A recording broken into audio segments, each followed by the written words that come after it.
Hello everyone, today we'll be doing an in-depth review of the Orie, the first project to be launching in 2025.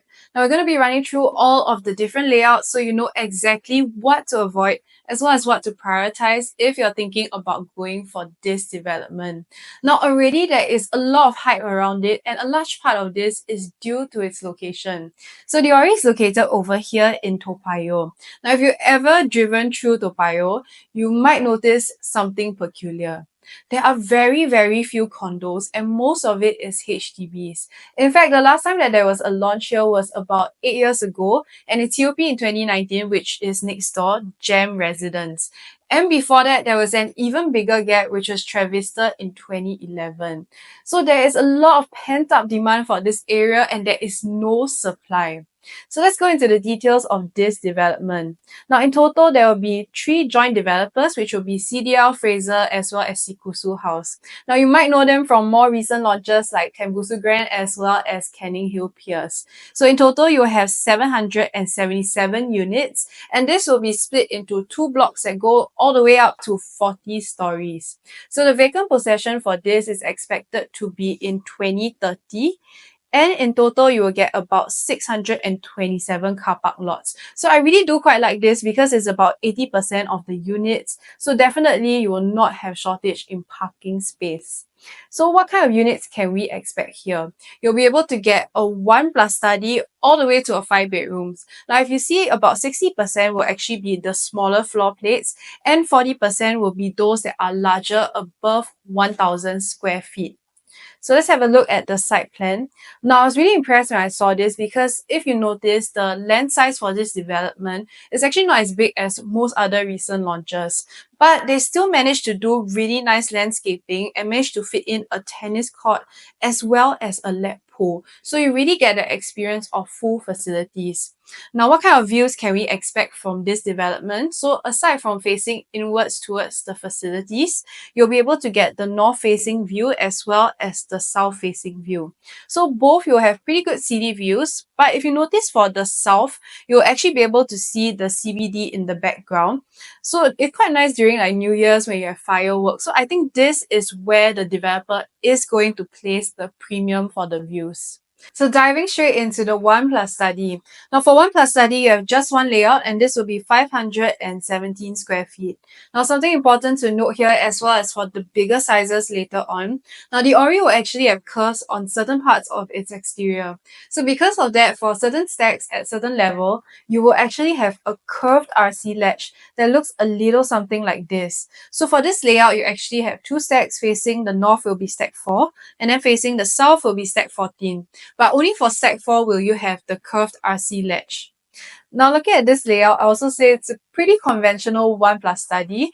You have the tuck study as well as a good sized room that can fit a queen size bed and a decent living area. But of course, for 1 bedroom, it is always crucial to consider the rental factor as well. Now, the estimated PSF for the Orie's launch is between 2,600 to 2,700. Now, if we take the higher, for example, this means the quantum for this size unit will be about 1.396 million. So let's have a look at how that affects the rental.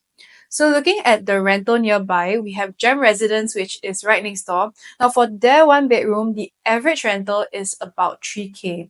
Their layout is also a bit smaller at 400+ square feet. So for example, we go a bit bigger and higher at 3,500. This means with the quantum estimated, our rental yield will be about 3%. Now for Gem Residents renting at 3,000 at the current quantum they are selling, their rental yield is 3.9%. So though ours is okay, I would not say it's the best in the area because we have a lot of competitors that have higher rental yield. Now instead, I would prioritize this 1+ study, not for rental, but more for own stay. Now why do I say that?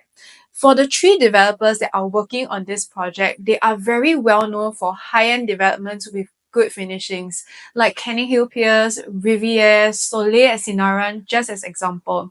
I'll take for example even the Tapestry which CDL was part of. If you've ever driven at that part of Tampines before, when you enter the tapestry, it feels completely different compared to all its surrounding neighbors. The landscaping is really very beautiful and the finishings are really very nice. So this is the kind of effect that Orie will have, because compared to the surrounding condos, which though the developers have their own specialty, they are not specialized in high-end luxury developments like CDL is, for example. So if you want something for own stay because you want the Toa Payoh location and you want to feel luxury when you stay in that development, like it looks nice, it feels good, then this one plus study, I would say, is more geared towards that. So in that case, I would say that I would prioritize for the one plus study, stack 14 first because it doesn't have the RC ledge. And then second choice would be stack 4 facing the north. Moving on to the two bedrooms, let's first look at the 2-bed 1-bath. Now this layout I'm really excited about because there's one feature I haven't seen in a 2-bed 1-bath in a very long time. Now if you notice on the site plan, between the two stacks there's actually a gap over here. Now this is brilliant on the developer's part because it means for this layout you can have a window in your kitchen, which of course is a lot more practical. You're getting more ventilation. If you cook, the smoke can also go out. Now this is very rare. Like if you think of any of the new launches recently, there is no 2-bed 1-bath that will have an enclosable kitchen that has a window. Now in addition, you also have a proper dining area over here. Though my pet peeve is if you don't close the door, you can actually look into the bathroom. But looking at this size, I honestly don't see anywhere else they could have put the door, so that's one compromise. Now because your kitchen is tucked at the side, that means your entranceway also is. Now this is good because if anybody walks past, they cannot look directly into your unit. So you will get more privacy with this layout. Now how does it compare to its neighbor? Because anybody coming to buy a 2-bed 1-bath here will definitely view both Gem residents next door as well as the Orie. So for Gem residents of similar size, let's first look at the kitchen. Now it has an open kitchen. Now versus the Orie with the enclosed, I would say that's a clear winner. Now the other thing is their dining area is right in the middle of the living space. So this not only will block the way, but it will make the space feel smaller. Versus here where you have a proper dining space. Now for Gen residents, there's also one room that can only fit a single size bed. Now versus Orie where you have both that can fit at least a queen size bed, I would say clearly in the future when it hits the resale market, the Orie will really be outstanding in terms of its layout. Now, how about compared to the 1+ study? Because sometimes 1+ study and the 2-bed 1-bath, the quantum can be very close. So those buyers looking to buy one will consider the other. So let's look at the difference. So for the two, the size difference is 75 square feet. So this means the price will roughly be 200K apart. Now, in my opinion, I will still prioritize the 2-bed 1-bath first because for that extra 200K, you're getting a proper dining, a proper kitchen, as well as an extra bedroom. So it is quite worth it and I will still prioritize that one. Now let's look at the 2-bed 2-bath. So for the smaller size of this type, it will actually be 646 square feet. So the facing is a bit different compared to the smaller layouts we went through. Instead of facing outwards, it will be facing towards the facilities in Stack 1 and Stack 11. Now again, with this layout, you have an enclosable kitchen. However, because of where the stack is positioned, you will no longer have a window in the kitchen. Now the way that it's tucked in is also partially open. So this means that there is a bit less room on top for storage. Now this layout goes back to a conventional dumbbell layout where you have the entrance in the middle. So this means that your dining will, number one, be tucked at the side here already. And because the entrance is in the middle, you're going to have a bit less privacy when people walk by also. Now, of course, the 2-bed 2-bath, so you have an extra bathroom over here. So how does it compare to the 2-bed 1-bath? Because anyone buying the 2-bed 2-bath for this size might be considering the 2-bed 1-bath as well. Now their size difference is 54 square feet, which would bring the price difference to about 145,000. So what is the difference if you're paying 145,000 more? Let's look at it part by part. Now first for the kitchen, I would still say 2-bed 1-bath is better because it has the window. Now looking at the dining area, I will also say the 2-bed 1-bath is better because it has a purposefully cordoned off space. Now for the entrance, I would also say 2 bed, 1 bath has more privacy. So really for that 145,000, what you're really getting is another bathroom. So unless you really need that bathroom, I will still prioritize the 2 bed, 1 bath over the 646 first. Now let's look at the two bigger layouts for the 2 bed, 2 bath. You have 678 square feet as well as 700 square feet for the 2 bed study. So for this 2 bed, 2 bath that is bigger, your kitchen will be an open concept over here. And also both your bedrooms will be tucked at the side instead of being a dumbbell. Now again, because of where your entrance is positioned, if someone walks by, it will be a bit less privacy as well. Now if we look at the 700 square feet one, now this goes back to a dumbbell layout again. So again, you have an enclosable kitchen over here, which is great for a 2 bedroom. And also you will have an extra study over here. So for this extra study and an enclosable kitchen, it's important to ask ourselves how much more we are paying and whether it is worth it. So let's compare these two layouts, what the price difference might be. Now between the 700 square feet and the 678 square feet is 22 square feet of difference. This means the price difference might be around 59,400. So to me, this is a no-brainer. If this is the price gap, go for the 2 bed plus study, because for that small amount of top up, you're going to get an extra study as well as a better layout that comes with an enclosable kitchen. So overall for 2 bedrooms, I would say my first choice is still going to be the 2 bed, 1 bath, because this layout is really unique in terms of 2 bedrooms that are available out there. Now my second choice is going to be the 2 bed plus study, because for the quantum jump compared to the other 2 bed, 2 bath, it really makes it a value deal. Now my third choice is going to be the 646 square feet, because it still has an enclosable kitchen, which is very important. And my fourth choice would be the 678 square feet. Moving on to the 3 bedrooms, which have some really interesting layouts. Now the first one you're going to get is 850 square feet. Now again, this one has both the north and south facing towards the city view. So for this layout, you do get an enclosable kitchen. However, I would say the downside is it doesn't come with a window. Now who will likely be staying in such a layout? For 3 bedroom, it's likely going to be families who do cooking. So they do need the ventilation, and the window would have really been a bonus point. However, it is connected to a storeroom, so I would say the plus point is you do get a bit more storage. Now the rooms are a good size and you are able to fit a 6-seater dining over here. But for this bedroom, despite having a window over here that helps by letting in more light, you are facing another stack. So you're not really going to get any view at all. So overall, I would say this layout is not the most luxurious 3 bedroom, but it does have a very important role to serve in the grand scheme of this launch. Now think about other recent launches like Emerald of Katong. Now for example, their 4 bedroom, the smallest layout, it's not the most luxurious compared to the other 4 bedrooms. However, it was the fastest selling on launch day. And this is because of the size difference from the other 4 bedrooms that allow it to have a much lower quantum. So anybody that wants to buy into that area but has budget restraint will go for that option. Now similarly for this option at the Orie, because the next 3 bedroom is so much bigger, if someone really wants to buy into here, especially for 3 bedroom own stay, but the budget is a bit tighter, this is going to look like a very attractive option for them. Which brings us to our two larger 3 bedroom units. Now the next biggest is going to be 1023 square feet. Now this one faces the south towards the CBD, whereas the next one is 1044 square feet that faces the north. Now both layouts are actually very similar, except for the fact that their entranceway is a bit different. So for both of it is very functional. You have proper 3 bedrooms. You also have a tucked-in dining corner over here. Both come with a house shelter, so storage is no problem. I also love that for both bathrooms, it does come with a window for ventilation. And for your kitchen, it is a great size that comes with a yard, wash closet as well as window. So very functional and livable for 3 bedrooms. Which begs the question, should you then go for the view, which is 1023 square feet stack, or the 1044 square feet stack? And how much does it make it worth it? So let's look at the numbers.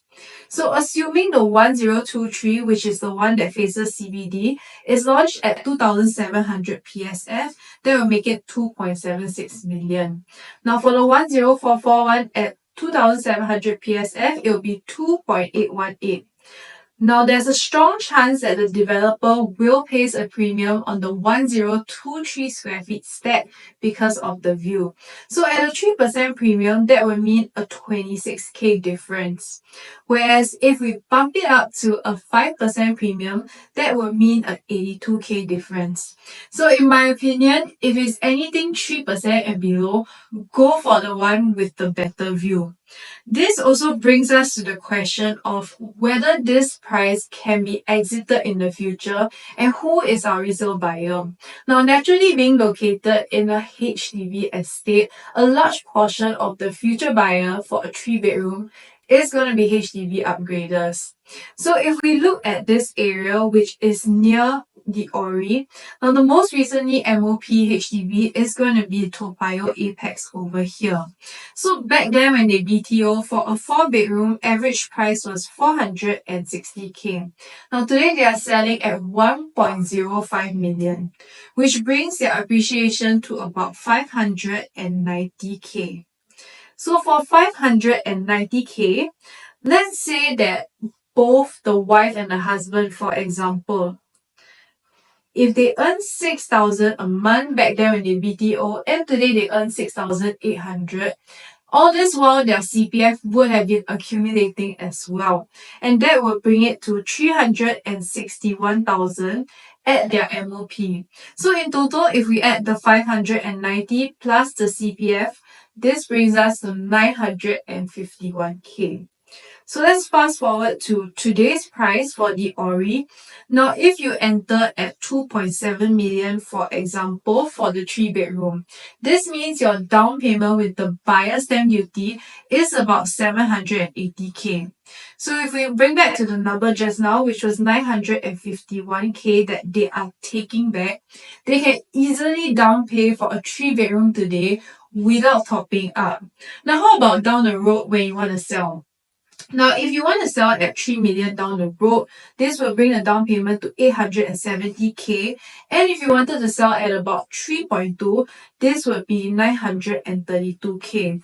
Now, across the board, you can see it is still very comfortable for them to down pay, even if you're selling at 500k more in the future.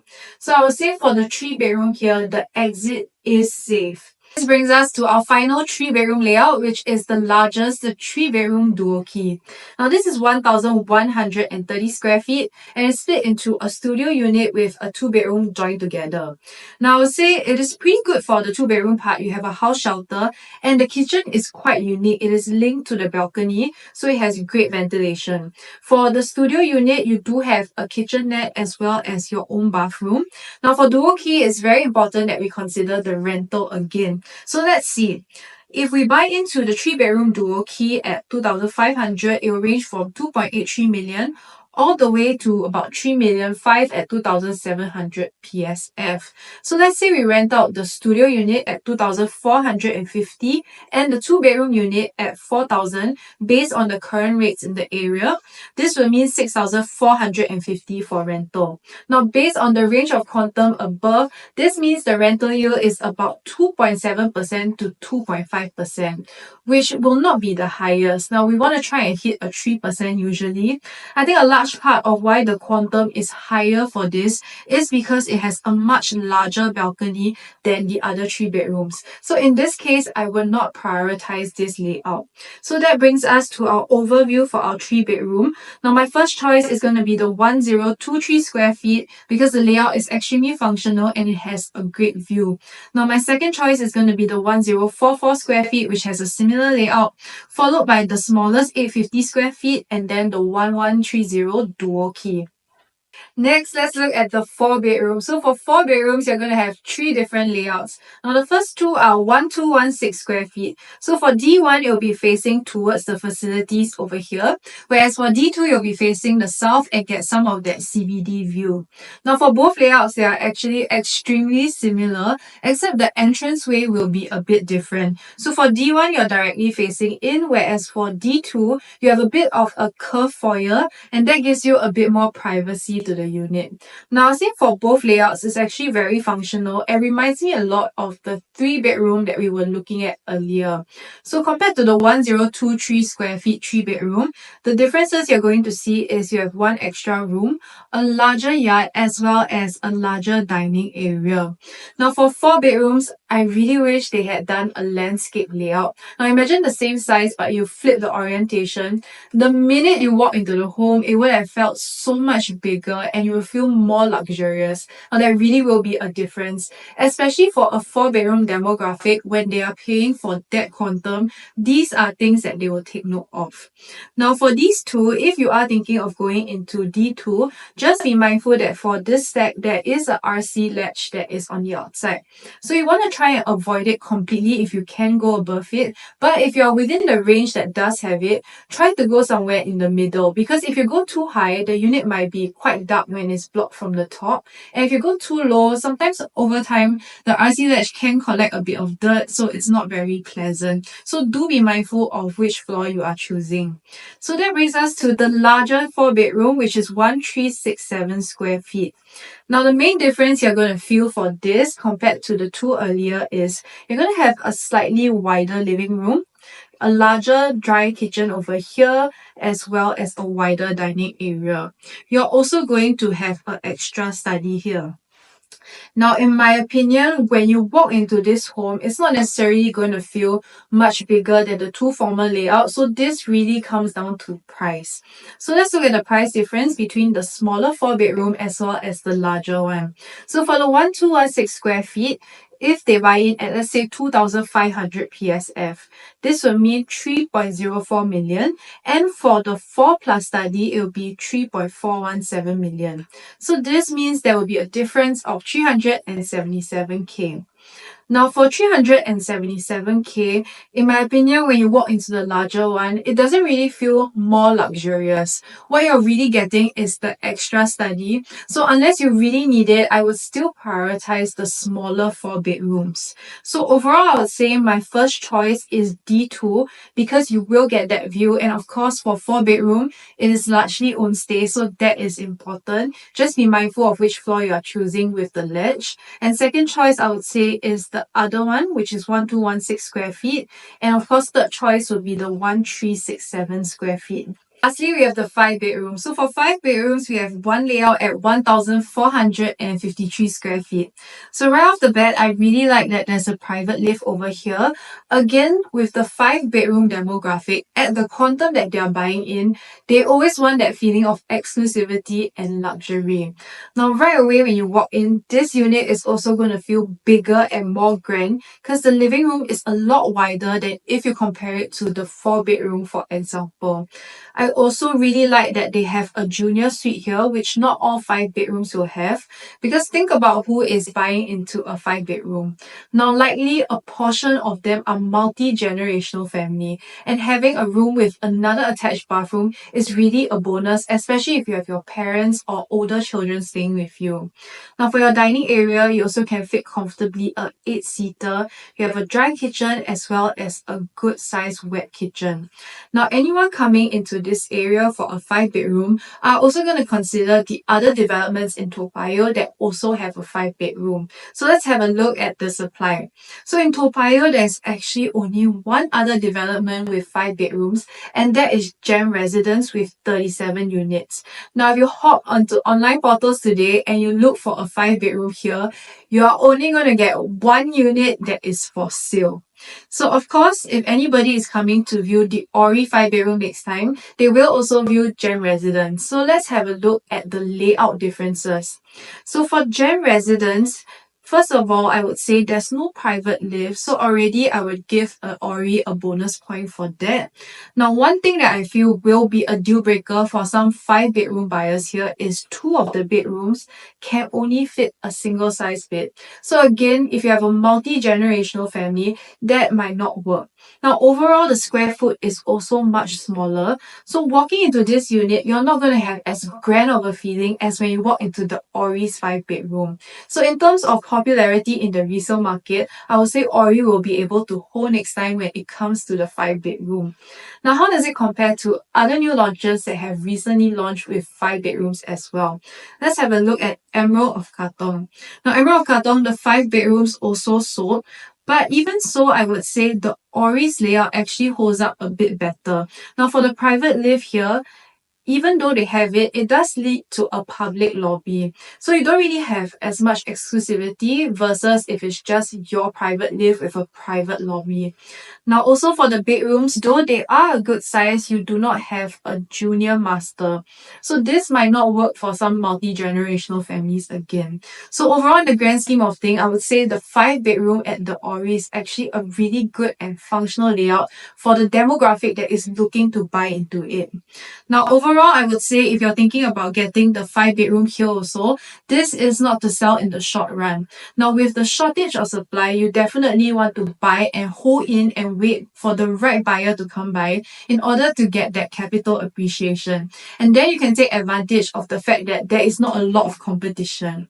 We have come to the end of this review. Now, if you enjoyed this video, do give the channel a subscribe. Now, the Ori is anticipated to launch on the 3rd or the 10th of January. So if you have more questions on that or any other development, you're welcome to reach out to me at the listed contacts, and I'll catch y'all next time.